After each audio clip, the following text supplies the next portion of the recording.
Pagi hari ini hamba berdoa dalam nama Yesus. Biar Engkau bicara sampai ke dasar hati kami yang paling dalam. Tuhan, kami berdoa biarkan semua kami mendengar suara-Mu pagi hari ini.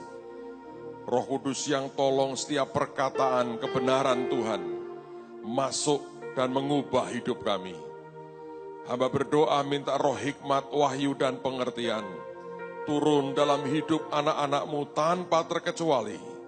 Engkau mengubah dan memberkati kami Tuhan, pribadi demi pribadi. Terima kasih Tuhan, buat kami menangkap hati-Mu, jalan selaras dengan kehendak-Mu. Di dalam nama Tuhan Yesus. Semua yang siap terima firman-Nya berkata, amin. Berikan kemuliaan yang paling baik buat Yesus kita. Silakan duduk dalam hadirat Tuhan. Shalom. Saudara, mari kita lihat firman Tuhan dalam Injil Lukas, pasal yang ke-14, ayat yang ke-15 sampai dengan ayat yang ke-24.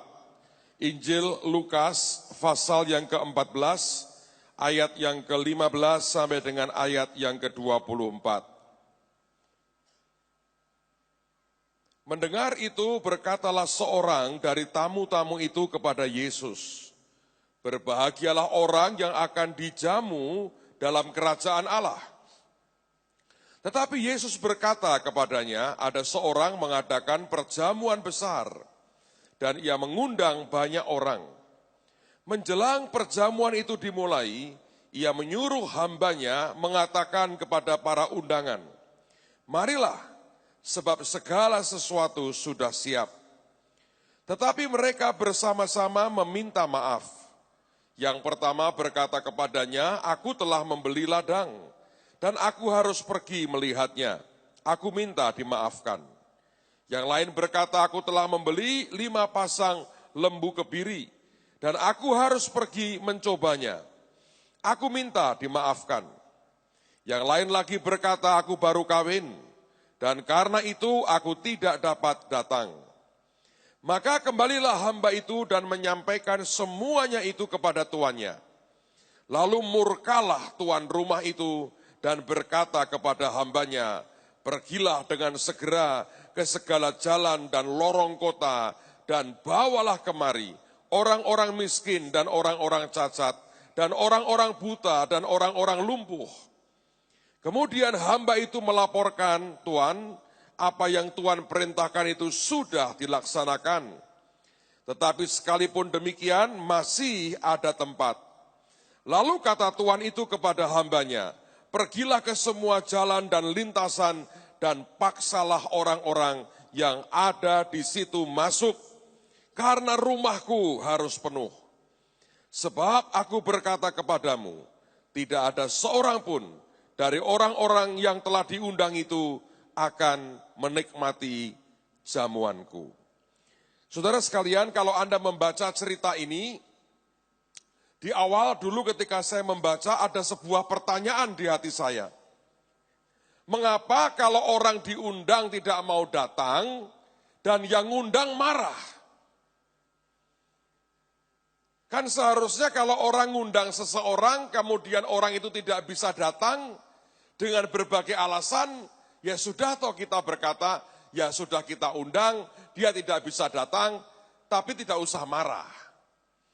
Tetapi kalau Anda membaca cerita ini, ada sebuah kemarahan yang luar biasa, yang keluar dari hati Tuhan itu, dan semua kita mengerti, yang dimaksudkan adalah Tuhan kita sendiri.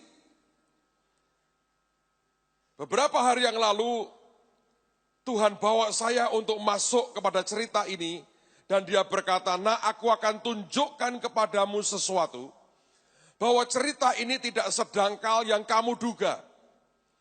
Ini bukan sebuah cerita yang sangat dangkal, yang tidak bermakna, dan kita berkata, oh ada orang nggak diundang, atau ada orang diundang, tidak mau datang, kemudian Tuhan mengundang orang-orang di jalanan, dan dibawalah mereka masuk. Satu sisi memang betul demikian. Tapi hari ini saya mau tunjukkan kepada saudara beberapa poin yang menurut saya mungkin sebagian dari kita tidak melihat sampai kedalaman yang Tuhan tunjukkan. Mengapa Tuhan ini marah? Sebenarnya ada beberapa hal yang terjadi. Menurut saya ada 2 atau 3 reason utama sebetulnya mengapa membuat Tuhan ini marah. Yang pertama, Anda perhatikan baik-baik. Sebetulnya kalau kita membaca Alkitab ini, maka undangan itu disampaikan 2 kali. Ya, Alkitab berkata ada seorang tuan mengadakan perjamuan besar dan dia mengundang banyak orang. Kalau Anda baca dengan teliti, maka sebelumnya undangan sudah diberikan. Tuannya berkata, aku mau buat perjamuan besar, datang ya. Nah, semua mereka yang tadinya diundang itu sudah mengatakan iya. Tapi tuannya ini menghormati mereka dengan cara begini, nanti jamnya aku beritahu. Sekarang aku lagi siap-siap ini. Nanti begitu semua siap, kamu tak undang. Karena ini konteksnya adalah mungkin seperti perjamuan yang diadakan di sebuah kampung. Di mana yang diundang adalah orang-orang sekitarnya. Jadi undangan pertama disampaikan, lalu mereka berkata, iya kapan tanggal sekian, nanti jamnya persisnya saya beritahu. Tapi Anda harus mengerti, ini undangan makan malam, supper. Jadi sebetulnya mereka sudah tahu bahwa di tanggal itu Tuhan ini mengundang mereka untuk datang. Tetapi kemudian ketika semuanya siap, dia berkata kepada semua pegawainya, beritahu undangan-undanganku, suruh datang sekarang. Karena semuanya sudah siap. Waktu mereka mengiyakan, Tuhan itu menghitung berapa yang dia harus siapkan untuk menampung berapa tamu. Saudara, akan mengerikan sekali, begitu semua berkata iya di awal, dan disiapkan sungguh-sungguh, dan akhirnya mereka berkata, maaf, aku tidak bisa datang. Dan sebetulnya permintaan maaf mereka, atau lebih tepat alasan mereka tidak datang, itu sangat tidak masuk akal. Saya beri Anda bukti. Yang pertama berkata, aku baru membeli ladang. Aku harus melihatnya. Saudara, di zaman sekarang pun sebagian besar kita, kalau Anda berkata, Pak mau beli tanah enggak? Kita pasti lihat dulu dong, di mana tanahnya. Kan tidak mungkin dibayar dulu, baru lihat tanahnya. Saya tahu beberapa konglomerat yang kaya raya, dia punya bagian properti. Dia sendiri tidak melihat tanah yang dibeli perusahaannya. Tapi pasti ada direkturnya atau manajernya yang sudah ngecek, sudah melihat ini tanah seperti apa. Itu alasan yang nggak masuk akal. Seharusnya kan dia sudah melihat. Dan yang kedua, ini undangan supper. Supper itu lebih larut, lebih malam lagi dibandingkan dinner. Ngerti ya? Ada makan pagi, makan siang, ada dinner, yang terakhir supper. Lebih dari supper, geragas saudara. Makan berkali-kali namanya, ya toh. Ada orang-orang gitu sudah supper, jadi super, geragas itu namanya. Tapi ini undangan supper. Coba bayangkan di zaman dulu, listrik tidak ada di jalan-jalan, tidak ada lampu senter yang gede, bagaimana mungkin orang mau lihat tanahnya di malam hari? Saudara, kalau Anda mendapatkan jawaban seperti itu, jengkel nggak kira-kira? Ini nggak masuk akal. Dia berkata, aku baru beli tanah, aku mau melihatnya. Ya tuannya berkata, lu pasti sudah lihat dong sebelum engkau beli. Yang kedua, malam gelap begini, lihat tanah, lihat apanya. Sangat tidak masuk akal. Tapi itulah saya berkata, seringkali orang menerima undangan Tuhan, tapi berdalihnya mengerikan. Nanti saya akan tunjukkan pada poinnya di mana sebetulnya persoalannya. Orang kedua berkata begini, kami baru membeli 5 pasang lembu kebiri. Lembu kebiri itu sebetulnya lembu yang bukan untuk diternakkan, tapi untuk kerja. Kalau bahasa sekarang begini, saya baru beli mesin pertanian. Coba, mungkinkah ada orang beli mesin tanpa dilihat dulu? Mungkinkah ada orang beli lembu 5 pasang lagi, tanpa dicoba, tanpa dilihat? Kan ya mungkin. Dan yang lebih mengerikan, mungkinkah di malam hari lembu suruh kerja membajak?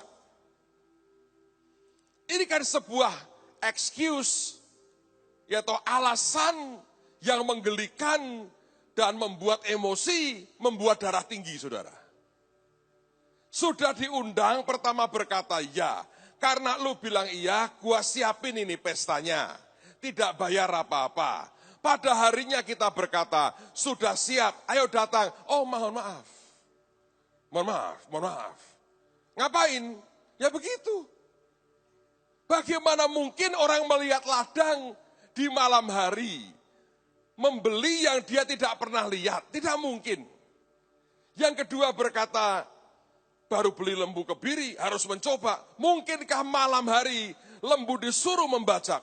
Pasti demo lembunya. Malam-malam kok suruh kerja. Uang lemburnya enggak ada. Enggak mungkin, saudara. Yang ketiga berkata, baru kawin. Saudara, hukum Alkitab Perjanjian Lama berkata begini. Kalau Anda baru kawin, selama setahun Anda bebas dari wajib militer. Itu Alkitab loh. Itu ada ayatnya. Kalau kamu baru kawin, boleh setahun kamu boleh free dari tugas wajib militer. Tapi ini kan undangan pesta.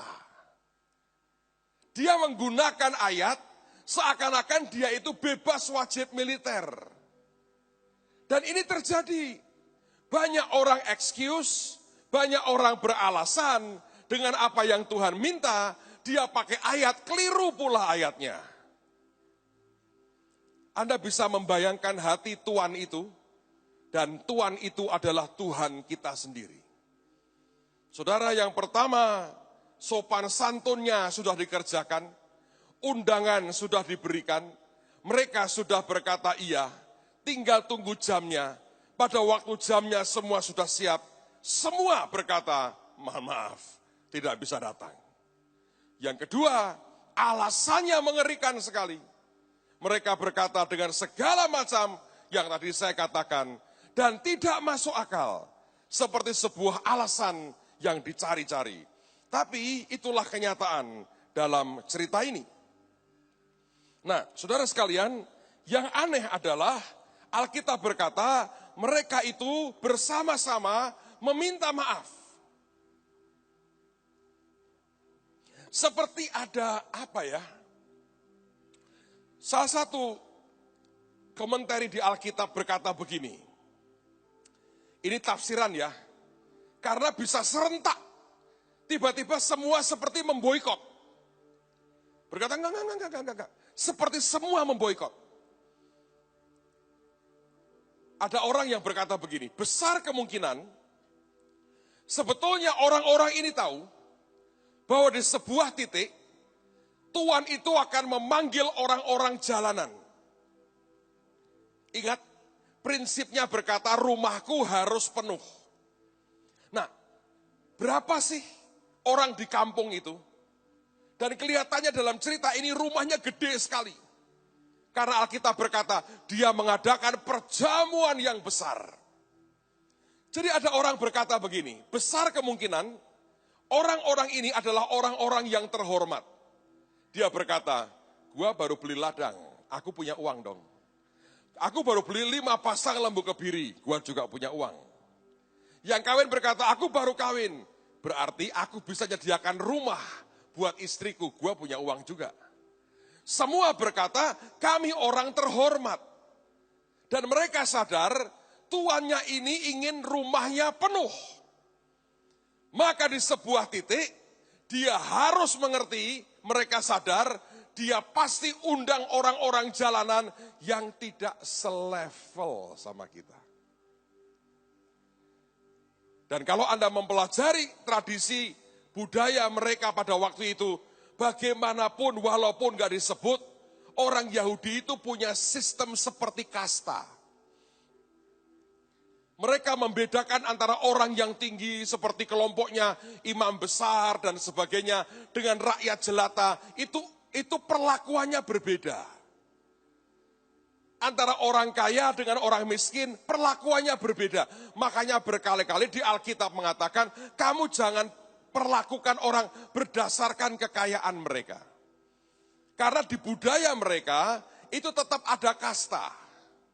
Sekarang saya mau tanya, di Indonesia ada kasta tidak? Resminya enggak ada. Tapi kasta itu di sini. Ayo kalau mau jujur. Saudara, saya itu kalau SHRK di Jakarta tiap bulan ada kira-kira berapa ya? Waria itu. 400 lah kira-kira ya. Kira-kira 400 waria. Dan waria itu duduknya ngeblok, saudara. Rep, datang. 400 waria. Ini ibu gembalanya di sini. Pak gembalanya masih di Jakarta. Waria 400. Kapan-kapan saya pengen Pak Pastor Kevin itu khotbah di depan waria. So sweet pasti. Satu hari saudara, satu hari ada orang baru datang ke SHRK. Dan dia tidak tahu posisi peta duduknya. Dengan tenang, dia duduk karena pada waktu itu warianya belum pada datang. Dia duduk awal sekali, duduk di areal waria. Dan dia duduk dengan manis, berdoa, menyiapkan hati. Tuhan, aku butuh firman-Mu hari ini. Dia doa. Kira-kira jam 5 lebih sedikit, datanglah rombongan. Brung, brung, brung. Dan mereka dengan tenang, kalau Anda lihat gaya mereka, luar biasa. Orang Jerman berkata, aduhai saudara. Jalan begini, saya nggak bisa niruin. Nanti mungkin Pak Kevin bisa memperagakan, saya nggak bisa niruin. Duduk, gerak, ngilang begini. Yes. Dan ketika dia buka mata, saudara, dia habis doa, dia bilang, kok ada hadirat yang lain. Ada yang lain ini. Apanya ya? Dia buka mata. Makanya Tuhan tuh ngajari kita berdoa dan berjaga-jaga itu. Terutama kalau makan, Anda tidak mau ayam goreng muilang itu berdoa dan berjaga-jaga. Dia buka mata, dia kaget, shock. Dikepung semua kanan kiri waria. Dia duduk tidak berani bergerak, saudara. Keringat dingin mulai keluar. Why? Ini loh, Pak Odi nih. Ini kalau jadi pas pampres cocok. Satu hari saya kedatangan tamu waria dari mana ya dulu dia? Bali ya, Bali. Minta saya foto bersama. Saya ajak dia foto, saudara. Langsung kurus. Saya bilang, Di, kenapa? Rasanya bagaimana gitu, Pak? Nggak berani. Sebetulnya kita bedain orang nggak? Agak sih. Kenapa berkeringat? Dan mereka nggak jahil kok. Hanya kalau nyanyi agak aneh begini, gayanya agak aneh gitu ya. Dan ini orang betul-betul keringat dingin keluar. Terus ketika selesai acara, dia datangi panitia di depan. Pak, saya kok duduk di situ? Itu memang tempatnya mereka. Hari berikutnya pindah jauh-jauh, saudara. Kenapa bisa begitu? Di hati setiap orang itu ada begitu. Ada kok. Coba kalau Anda lihat ya. Saudara kalau ketemu dengan konglomerat itu ya. Pakai tas. Bawa tas tuh ya. Orang berebut bawain tasnya. Syukur-syukur dikasih isi tasnya. Karena hari-hari ini isi tas itu penting, saudara. Mungkin kita baru pemilihan serentak ini ya. Katanya ini, kalau Anda mau terpilih itu Anda harus punya kapabilitas. Ya toh, capable. Anda punya electabilitas. Ya toh, Anda capable, Anda dipilih. Apalagi ya, Anda punya integritas katanya. Tapi yang paling penting, isi tas. Bukan dompet lagi, saudara. Sudah tas istilahnya. Isi tasmu berapa? Wani piro. Nah itu, saudara. Ada konglomerat bawa tas. Orang berebut bawain tasnya. Dipegang. Dia berkata gini, Pak, ini pasti tas mahal ya Pak. Mereknya aja aneh begini. Wah, konglomeratnya diam. Sementara mungkin ada satu pegawai yang bawa tas, mereknya beda. Tolong bawain, maaf ya Pak, tas murahan saya nggak mau. Saudara tahu akhirnya konglomeratnya berkata gini, ini sebetulnya murah sih, ini barang palsu buatan Cina kalau dia berkata gitu. Bayangin saudara. Tapi karena orangnya beda, diperlakukannya berbeda. Nah, mereka ini adalah orang-orang yang tanda petik, dia punya uang. Dan dia menempatkan dirinya sebagai orang yang terpandang, sebagai kasta yang tinggi. Dan mereka tahu Tuhan itu mengadakan perjamuan yang besar. Dan prinsipnya rumahnya harus penuh. Sepertinya mereka berkata, kalau kita masuk ke situ, kok kita jadi rendah ya? Dan seringkali itulah alasan-alasan dengan segala macam yang kita cari untuk menolak akan undangan Tuhan. Tapi poin paling utama saya pagi hari ini adalah, tahukah Anda bahwa sebetulnya ini adalah bentuk peperangan rohani? Dari mana? Saudara, kalau Anda berkata, Anda membaca Alkitab tadi, maaf, ada tertulis begini.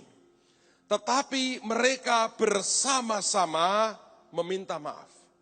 Kata meminta maaf sebetulnya mereka bersama-sama itu beralasan. Ya, minta maaf tidak bisa datang.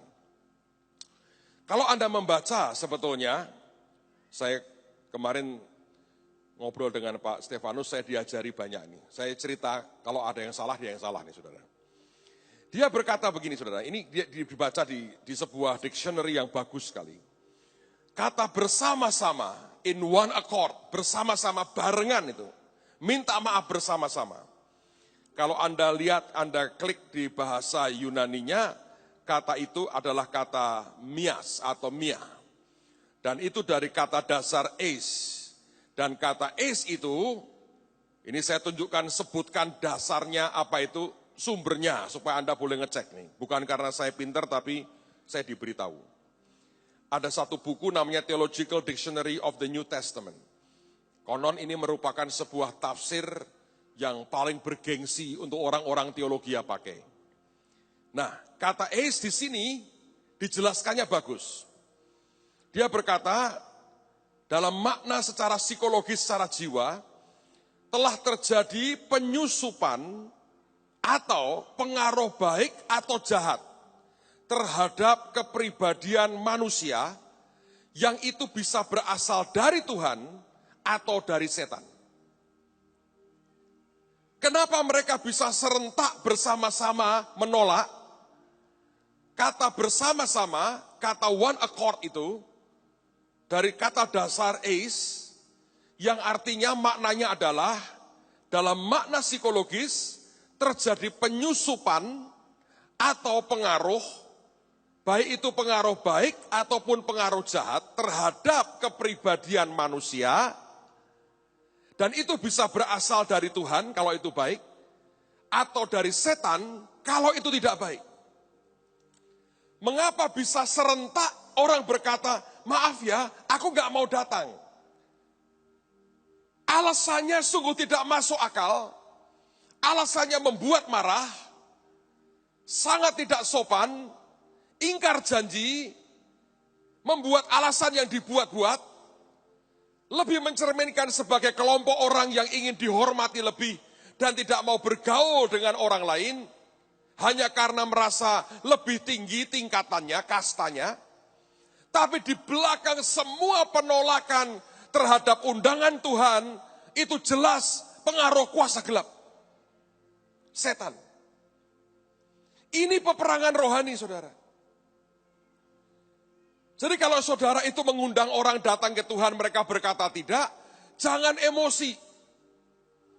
Kita harus menyadari ini pekerjaan setan yang terus meniupkan berkata, jangan terima undangan Tuhan. Saudara, saya termasuk orang yang heran bahwa dalam tahun-tahun terakhir ini, yang paling digempur oleh banyak orang adalah pengajaran soal peperangan rohani. Sekarang saya mengerti bahwa ketika nanti Tuhan mengadakan pesta perjamuan kawin anak domba, akan ada banyak orang yang diundang Tuhan dan akan berkata tidak. Dan waktu mereka berkata tidak, ternyata itu pengaruh, bisikan, penyusupan di hati dan pikiran gereja dan orang Kristen. Dan banyak orang oleh iblis. Ketika saya mengerti ini, saya berkata, Tuhan, sekarang aku mengerti, gereja dibuat tidak pernah punya kekuatan untuk peperangan rohani, supaya gereja tidak bisa menahan orang-orang yang sudah dipengaruhi iblis, yang menolak akan undangan Tuhan. Ada orang berkata gini, kita nggak usah perang. Yesus sudah menang di kayu salib. Kalau itu betul karena kemenangan Yesus, kita nggak usah perang. Mengapa Yesus yang sudah bangkit dari antara orang mati berkata, dalam namaku kamu akan mengusir setan-setan? Bukankah yang dikatakan itu setelah Tuhan bangkit dari antara orang mati? Dan mengapa Rasul Paulus masih berkata soal peperangan kita bukan melawan darah dan daging?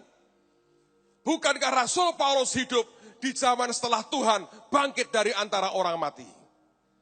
Tapi ada orang-orang yang begitu bodoh, diyakinkan, kamu gak usah ngapa-ngapain.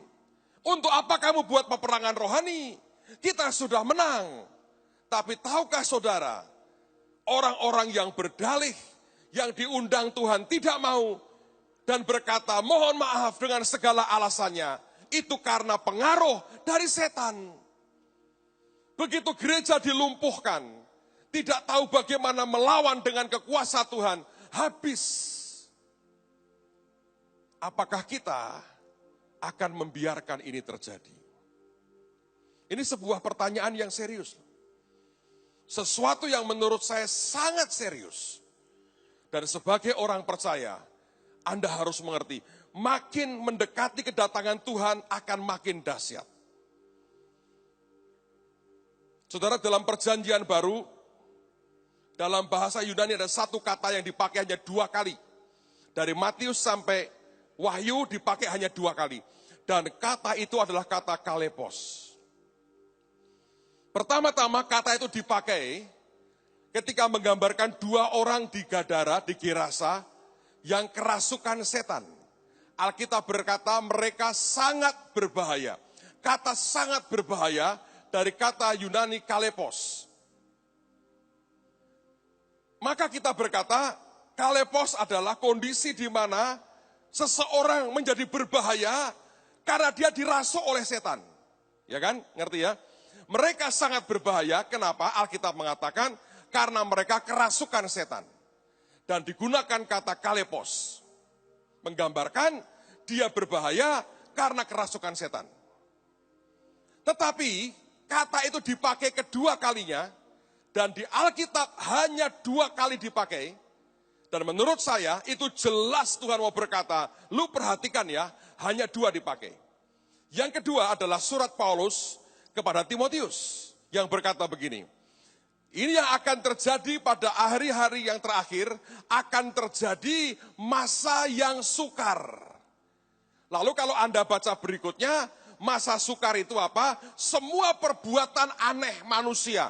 Manusia berontak, mencintai dirinya sendiri, tidak mencintai orang lain, tidak mau nurut, memberontak, membunuh, berzina. Segala bentuk perbuatan manusia yang mengerikan. Dan Paulus mengatakan, itu masa yang sukar. Dan kata sukar itu dari kata kalepos. Kalau di Matius dikatakan, 2 orang kerasukan ini sangat berbahaya. Berbahaya karena kerasukan disebut kalepos. Maka segala tabiat manusia yang memberontak, yang melawan Tuhan, yang tidak pernah taat, yang mencintai dirinya sendiri, itu juga kalepos. Ini yang Alkitab berkata, ada penyusupan, ada pengaruh jahat yang melanda manusia, sehingga mereka berkata tidak dengan panggilan Tuhan. ayat berikutnya. Saya harap kita belajar sesuatu pada hari ini. Mari kita lihat Matius. Dalam Injil Matius, pasal yang ke-16, ayat 22 dan ayat yang ke-23. Matius 16, ayat 22 dan ayat yang ke-23. Tetapi Petrus menarik Yesus ke samping dan menegur dia, katanya, Tuhan, kiranya Allah menjauhkan hal itu. Ini karena Tuhan berkata nanti anak manusia akan diserahkan kepada imam-imam kepala, disiksa dan dibunuh. Lalu Petrus berkata, Tuhan, kiranya Allah menjauhkan hal itu. Hal itu sekali-kali takkan menimpa engkau. Maka Yesus berpaling dan berkata kepada Petrus, Enyahlah iblis, engkau suatu batu sandungan bagiku. Sebab engkau bukan memikirkan apa yang dipikirkan Allah, melainkan apa yang dipikirkan manusia. Saya baca terjemahan Amplified-nya, menurut saya ini bagus sekali. Sedikit beda dengan bahasa Indonesia. Karena kalau Anda baca dikatakan maka Yesus berpaling dan berkata kepada Petrus. Kelihatannya seperti indikasinya dia berpaling ke arah Petrus dan dia tengking Petrus. Tapi di Amplified dikatakan begini. But Jesus turned away from Peter. Berpaling dari Petrus. And said to him, get behind me, Satan. Di mana bedanya?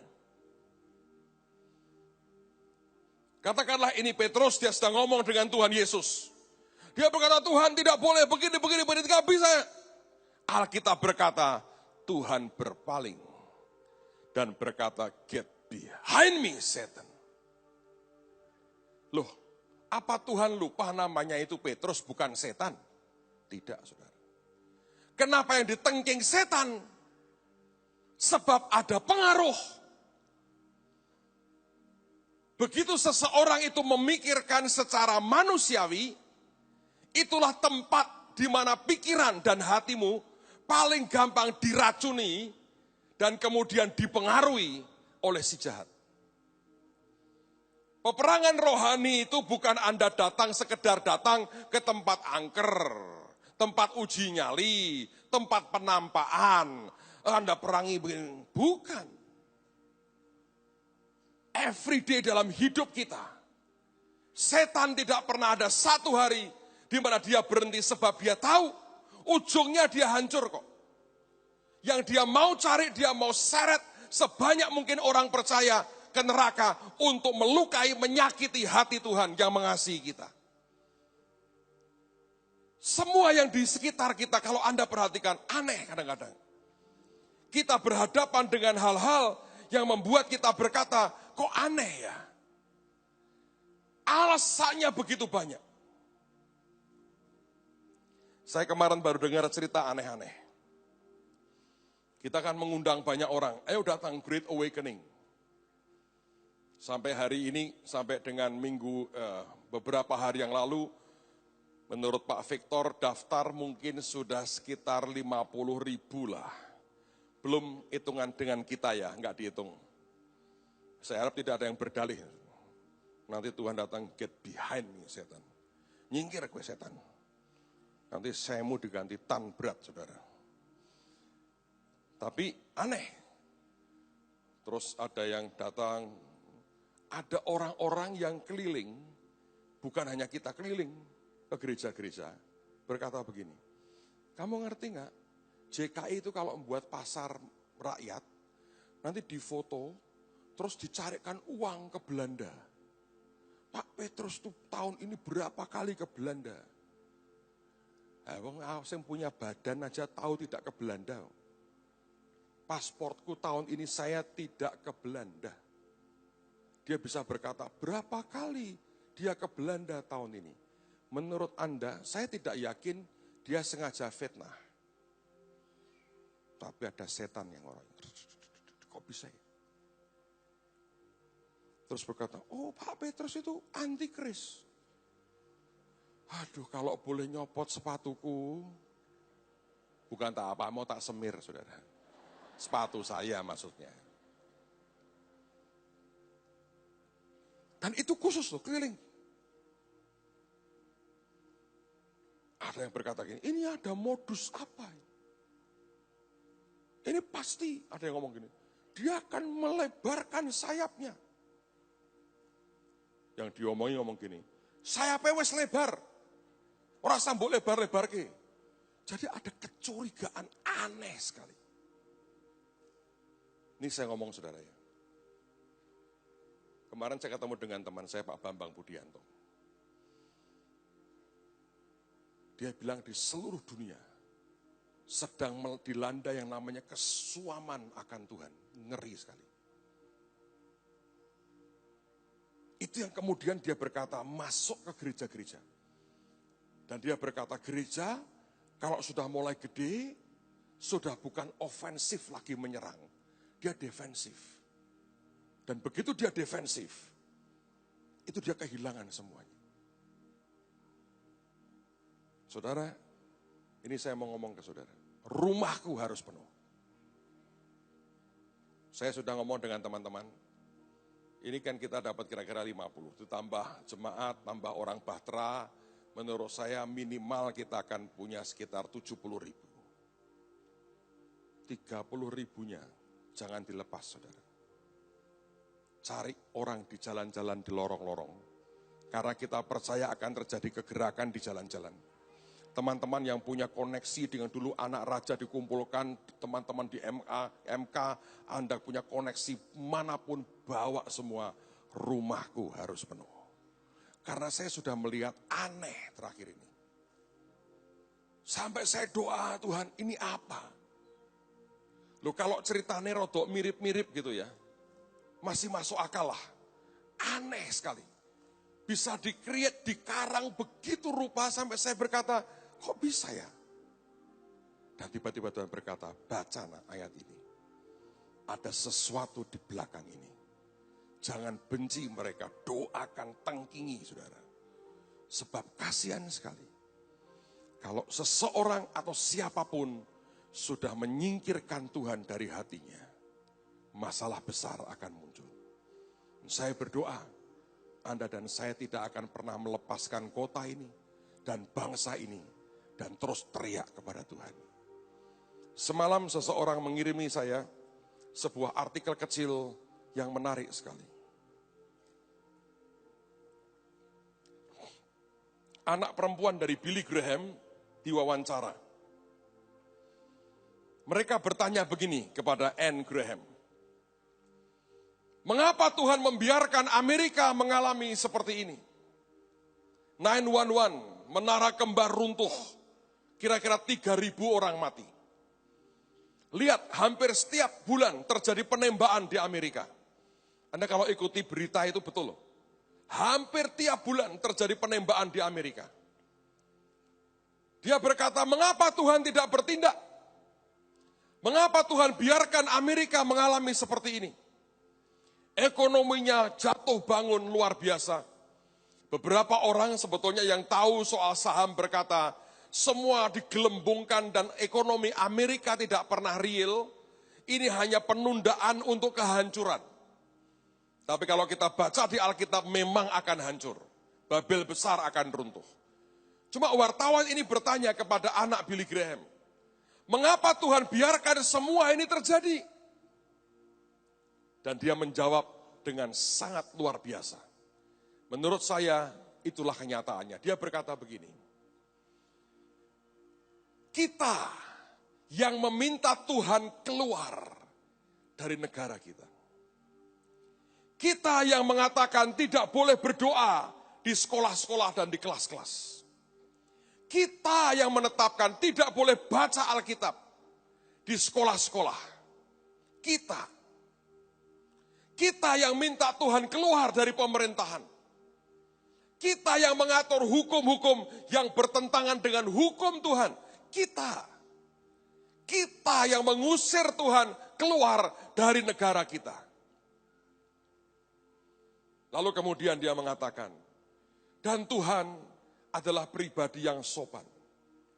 Ketika kita berkata, pergi, maka dengan sedih, dia pergi meninggalkan kita. Bukan karena dia tidak setia, tapi kita yang minta dia keluar dari negara ini dan dari kehidupan kita. Ketika ke Amerika mengalami kehancuran, hatinya juga hancur. Seperti hati kita hancur melihat negara besar seperti ini. Tapi bukan karena dia tidak setia. Kita yang minta dia keluar dari bangsa kita. Kemudian dia mengutip sebuah tulisan yang menarik sekali. Dan orang ini berkata, bertahun-tahun yang lalu ada seorang yang bernama Madeleine Murray O'Hare.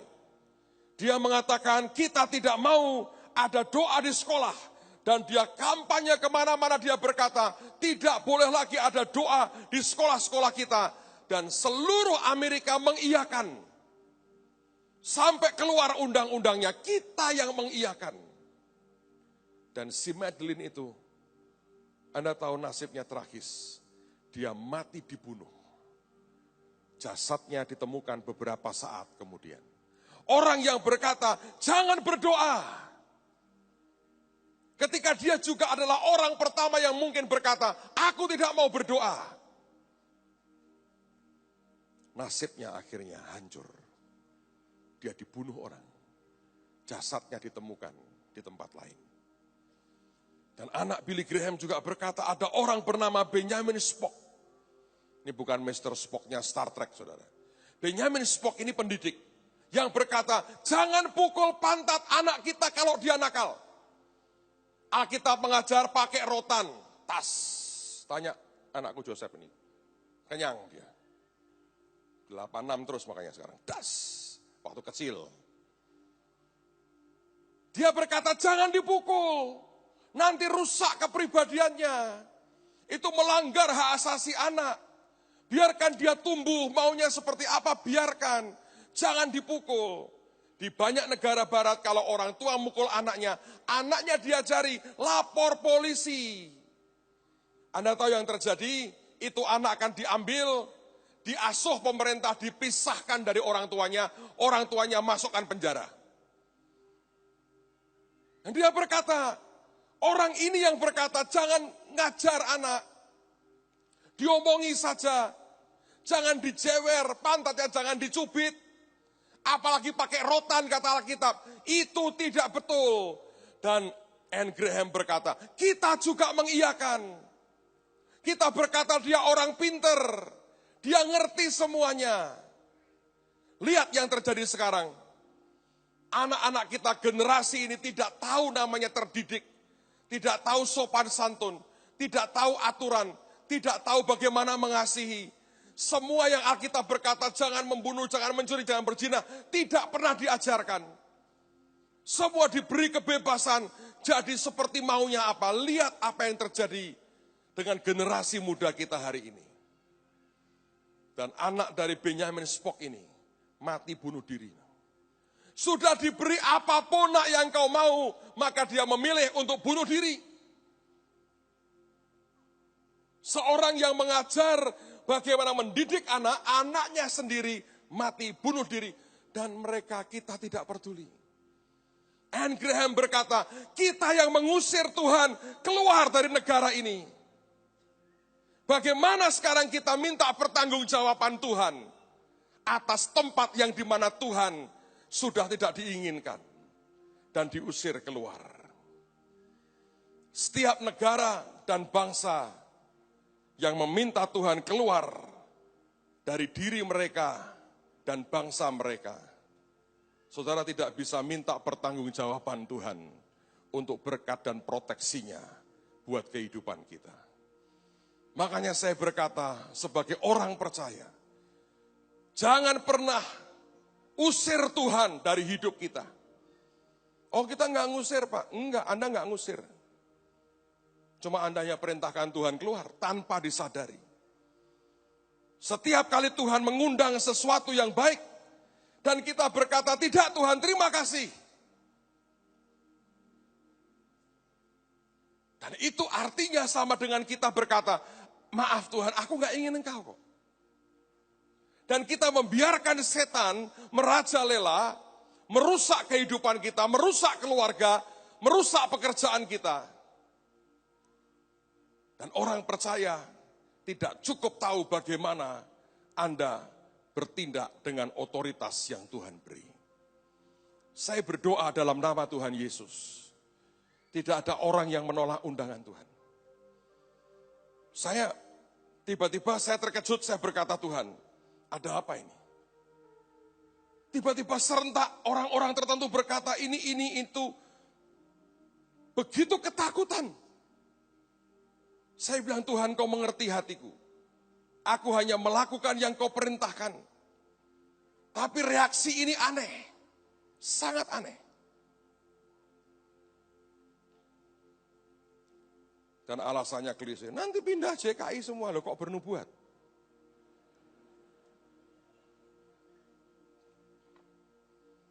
Nah, saya kan tidak pernah ngajari saudara.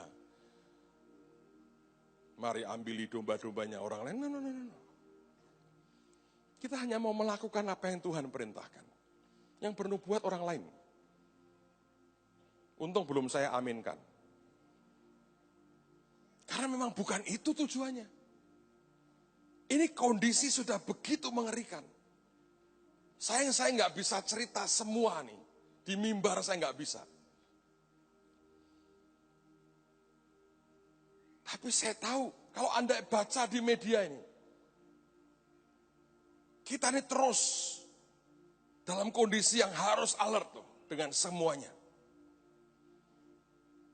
Ada orang berkata, oh terorisme, itu kan yang kasar kelihatan. Yang tidak kelihatan main di bawah.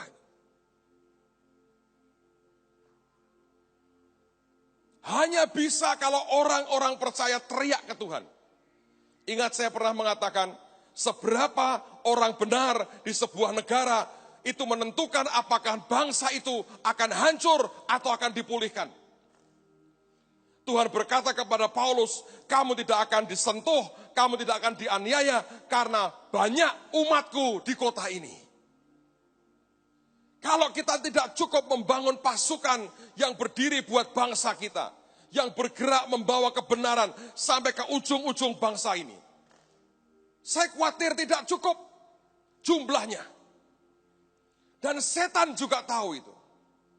Ingat Abraham pernah negosiasi dengan Tuhan soal kota Sodom. Bahkan dia hanya minta 10 dari kira-kira 1.000 orang warga Sodom. Dan tidak dijumpai. Dan kota itu habis dan musnah. Kadang-kadang kita berpikir, oh kalau bangsa ini hancur saya tidak. Bagaimana mungkin? Tapi saya tetap percaya kalau Tuhan perintahkan kita melakukan sesuatu, selalu ada harapan yang luar biasa. Kalaupun di tempat di mana undangan pertama diberikan dan orang berkata tidak, saya berkata mari kita ke jalan-jalan, ke lorong-lorong kota, bawa semua orang sakit, orang buta, orang timpang, sebab Tuhan berkata rumahku harus penuh. Dan saya percaya rumah Tuhan akan penuh. Saudara sekalian, ini zaman yang sangat serius. Ketika saya baca ayat-ayat ini saya berkata, ini mengerikan sekali. Tapi saya mau berkata buat saudara, lihat, kalau Anda ke Amerika hari ini, berat sekali. Ada sesuatu yang sepertinya sedang begitu cepat turun dan merosot tajam. Kalau Anda lihat-lihat di gambar-gambar media sosial itu, Obama yang kurus, kayaknya main golf. Putin yang maco naik kuda. Dia berkata, ya yang ini sudah nggak bisa mimpin lah. Sudah nggak jelas mau berkata apa. Masalah. Sebab Tuhan diminta keluar dari negara itu. Saya mau berkata demi kasih Tuhan. Jangan pernah tinggalkan Tuhan dan tolak akan undangannya. Yang percaya katakan amin. Mari berdiri sama-sama saudara. Saya mau ajak kita berbahasa roh beberapa menit. Mari kita berdoa. Saya mau minta Pak Hengki ikut maju ke depan. Beberapa pastoral ikut maju ke depan. Kita buat doa peperangan rohani. Kita mau singkirkan semua pengaruh setan dari hidup orang-orang percaya. Dari para pemimpin. Kita berkata ini masalah serius sekali. Saya minta kita dengan serius berdoa, teriak ke Tuhan. Percaya ada sesuatu yang ilahi akan Tuhan kerjakan mulai hari ini. Ayo doa dengan kuat. Kira pasyata kara mata kara pata kororomo siki. Manta kara pata sikiria mata sakara nama kara pata kuro siki. Manta kara la mata soto kara lama. Mete kara simi kara la mata kuro sata kara lamaku. Inara mata soto kara la mata kasikiri nama. Rumahku harus penuh. Tuhan berkata rumahku harus penuh. Tuhan berkata rumahku harus penuh. Shiti kara mata sata kara la mata karama. Ono sikara la mata kara la makata kayara. Ete kara la mata korono sata kara.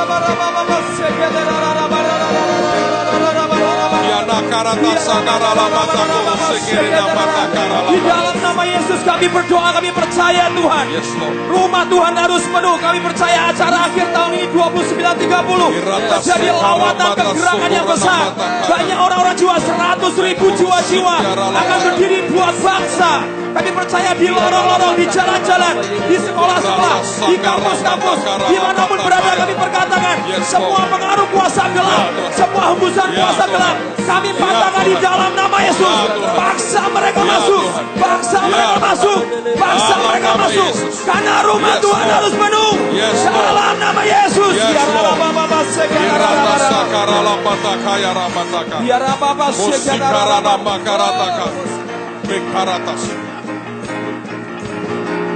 Kirata sekaraba, kinata sokorona sakaraba, ikarapata santa karalapata karama, ikara santa karapata kose, Amin. ikarata sokorota sikiaralapaka, orosi karamata karama. Yes Lord, yes Lord, yes Lord, yes Lord. Aku akan datang. Ya Tuhan, ya Tuhan, ya Tuhan, ya Di Tuhan. dalam nama Yesus. Ya Tuhan, Dipatahkan ya kuasa Tuhan. gelap. Di dalam nama Ya Yesus. Tuhan, ya Tuhan. Dibuka mata mereka. Dalam nama Yesus. Ekare sata karala mata karala. Inarata sokorona sekarala. Meta karapata sokarala mata sakarala. Dilemburkan. Hati yang keras dilemburkan. Telinga yang tertutup dibuka. Irasa karapata sekarala. Dibuka. Imana sata karasata. Engkau diundang Irata oleh sokoro Allah yang sikarala mata karala. Ora sikarama sekarala mata. Inarapata sokorona mata karama. Irata sakaya rala mata. Dalam nama Yesus. Siap kaki bakar.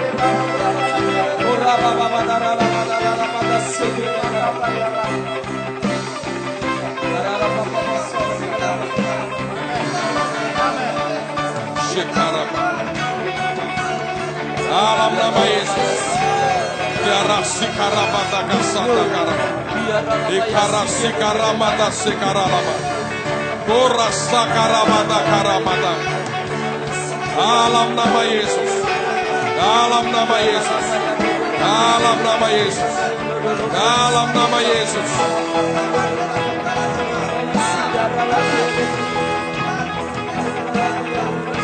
Yes, Lord.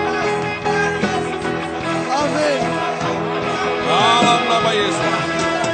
Dalam nama Yesus. Dalam nama Yesus. Ya Tuhan. Tuhan, turunkan roh pertobatan atas bangsa ini ya Tuhan. Ya Tuhan. Turunkan roh takut akan Tuhan. Berikan pikiran yang jernih. Kami melawan roh-roh yang mengendalikan pikiran. Roh-roh filsafat manusia yang menjadi benteng di dalam pikiran. Bangsa Indonesia kami runtuhkan. Kami lawan di dalam nama Tuhan Yesus. Dalam nama Yesus. Kami mohon pikiran yang jernih. Dalam Kami nama mohon Yesus. pikiran yang tertib. Kami mohon pikiran yang diterangi. Dalam nama Tuhan, Yesus. kami mohon kuasa Tuhan turun. Belas kasihan dan kemurahan Tuhan. Takut akan Tuhan. Dalam nama Menguasai Yesus. hati bangsa ini. Kami mohon Tuhan yang punya tuayan. Kau berikan pekerja-pekerjamu. Yes, Lord. Kirimkan lebih banyak pekerja di Indonesia. Menuai jiwa-jiwa. Beri hati yang penuh belas kasihan. Beri hati yang berseru-seru Ya, untuk lawatan dan tuayan. Beri hati yang menjerit dan menangisi bangsa ini di hadapan Tuhan. Beri kami kesatuan, beri kami saling merendahkan diri dan bekerja sama menuai jiwa-jiwa di dalam nama Tuhan Yesus Kristus. Tembok keangkuhan yang dibangun manusia, tembok penolakan akan Tuhan dipatahkan, diruntuhkan di dalam nama Yesus, dihancurkan. Karena Tuhan yang punya kepentingan atas keselamatan seluruh umatnya. Di dalam nama Yesus, di dalam nama Yesus, tembok kesombongan, peninggian diri diruntuhkan di dalam nama Yesus.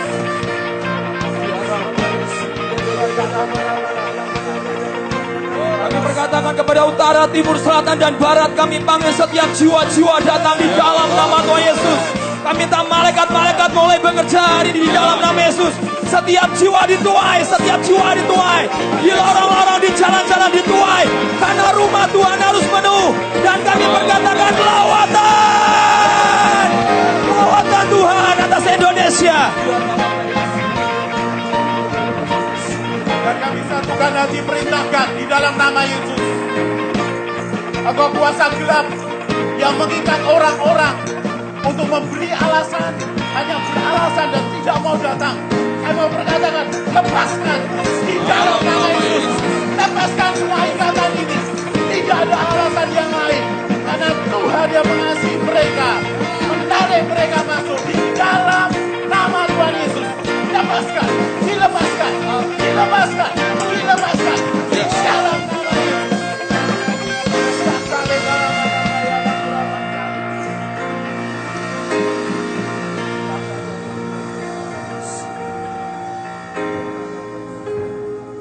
Saudara, beberapa hari yang lalu atau kemarin tepatnya, salah seorang dari teman kita bersaksi. Dia lagi bicara dengan anak-anak muda, anak-anak kecil di satu tempat, di Semarang ini. Dari situ ada sekian banyak ibu-ibunya yang ikut serta. Dia lagi cerita membagi hidupnya. Dan kemudian dia berkata, siapa yang mau terima Tuhan? Orang-orang muda-muda ini angkat tangan, saya mau. Terus kemudian sudah disiapkan pakaian, ayo kita tahirkan total, baptis. Dan dibawalah ke pantai. Dan tiba-tiba saudara, ibu-ibu ini sekian puluh, tidak ada orang yang ngomongin apa-apa. Dia nangis diri di jamaah Tuhan. Dan dia berkata, saya mau ikut masuk. Ibu tidak bawa pakaian, enggak apa-apa. Saya enggak tahan di sini. Ada dorongan kuat, saya mau ikut Yesus saja. Ikut sekian puluh masuk, saudara. Memberi dia percaya. Memberi diri percaya kepada Tuhan Yesus. Ini saat tuaian yang luar biasa.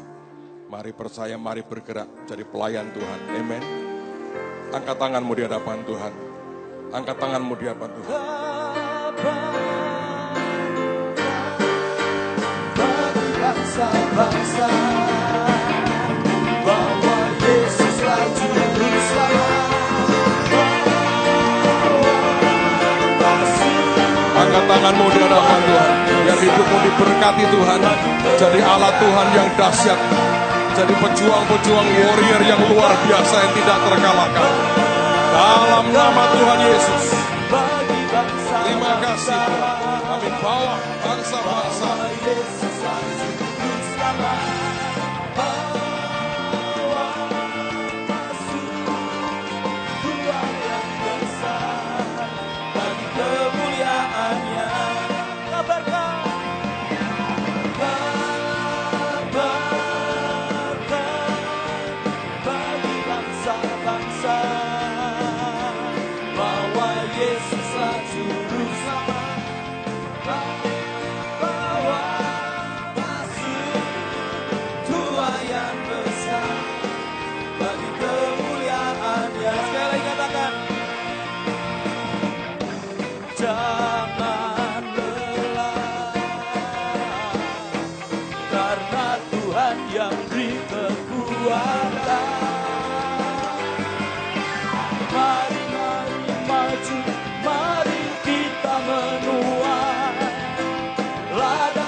dalam nama Tuhan Yesus, kami mau bawa setiap korban dan persembahan kami di hadapan-Mu. Kami percaya Tuhan, ini akan memberi makan buat bangsa ini dan seluruh dunia. Maka tidak ada orang miskin di antara kami. Bicara dalam hidup kami Tuhan, berapa persembahan yang kami akan bawa di hadapan-Mu. Di dalam nama Tuhan Yesus kami berdoa dan kami percaya. Amin. Silakan saudara duduk, mari bawa korban yang terbaik. Saya berikan beberapa pengumuman buat saudara setelah ibadah ini selesai. Semua mentor dan DK bisa tinggal sebentar, kita akan ada briefing dari teman-teman kita dari Pak Luki dan Bu Irin. Saya percaya untuk persiapan acara akhir tahun.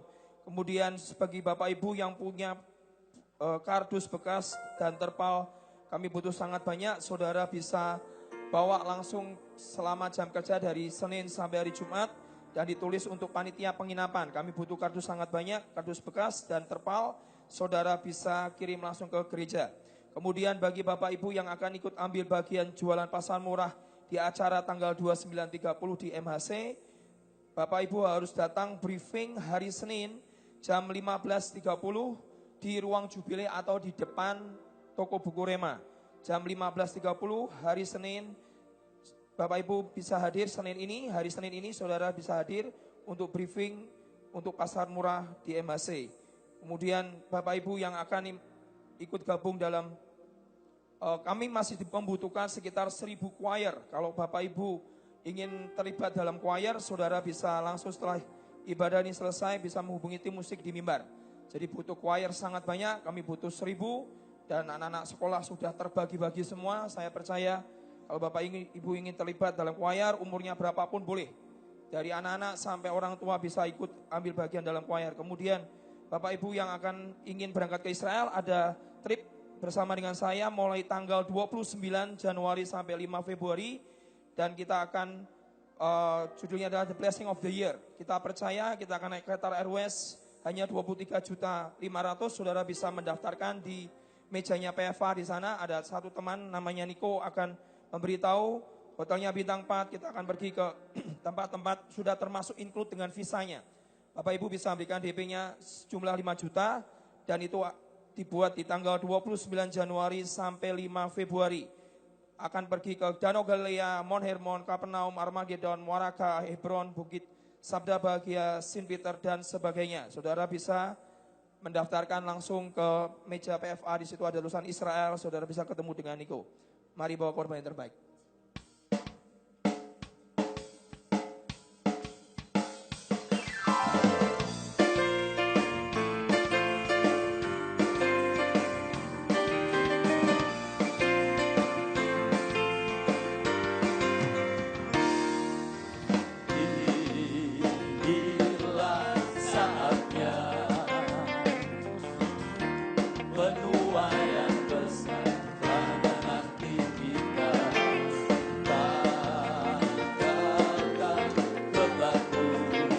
Saudara semua bagi beri bersama-sama. Mari bekerja sama. Penuaian besar. Ladang-ladang benih. Kebarkan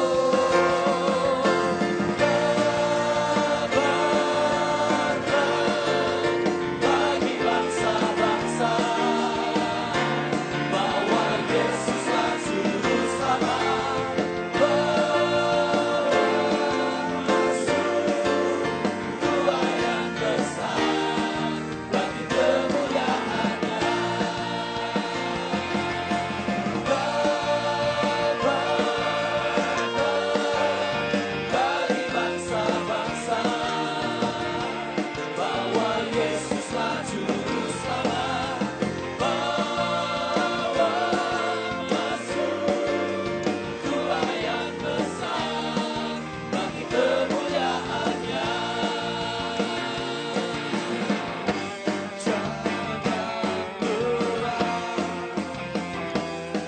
Saudara, bagi Bapak Ibu yang saudara mungkin sebagai owner punya pabrik dan segala macam seperti acara Shower of Light kemarin, dorong semua pegawai saudara bisa ikut acara tanggal 29.30.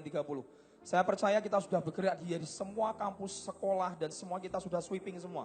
Sampai ke gereja-gereja kita sudah kerjakan. Jadi kalau Bapak Ibu punya Hari ini percaya semua akan dibawa jiwa-jiwa. Dari yang tua sampai muda sampai anak-anak akan dibawa. Kalau Bapak Ibu punya, saya sudah dipanggil ke Undip dan segala macam, ke Unika dan segala macam. Saya percaya Bapak Ibu mulai bergerak hari ini, kita akan penuhi rumah Tuhan. Siapa mau bergerak bersama-sama, amin. Mari kita bawa mereka, siapapun saudara yang punya channel, saudara yang biasa membawa anak-anak raja dan segala macam, ayo bawa masuk tanggal 29, 30 dan saya percaya bangsa ini akan dituai dengan luar biasa. Amin. Mari angkat setiap persembahan kita di hadapan Tuhan. Bapa di surga, kami angkat setiap korban persembahan kami di hadapan-Mu. Biar naik di hadapan-Mu Tuhan. Kami percaya ini korban yang terbaik Tuhan. Biar naik di hadapan Tuhan seperti tangga menuju ke surga. Seperti doa Salomo, this is the house of sacrifice. Ini rumah korban. Dan kami percaya Tuhan, kami kepala dan bukan ekor. Kami di atas dan tidak di bawah. Kami akan terus naik bersama dengan Tuhan.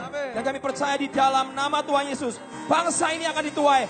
The Great Awakening, ada kebangunan rohani yang besar atas Indonesia. Dan bangsa Indonesia siap dituai dan berseru kepada Yesus Kristus Tuhan. Biar berkat dari kasih Allah Bapa, anugerah yang besar dari Tuhan Yesus, dan persekutuan Roh Kudus tinggal dalam hidupmu sampai Maranatha. Dan semua yang percaya berkata, amin.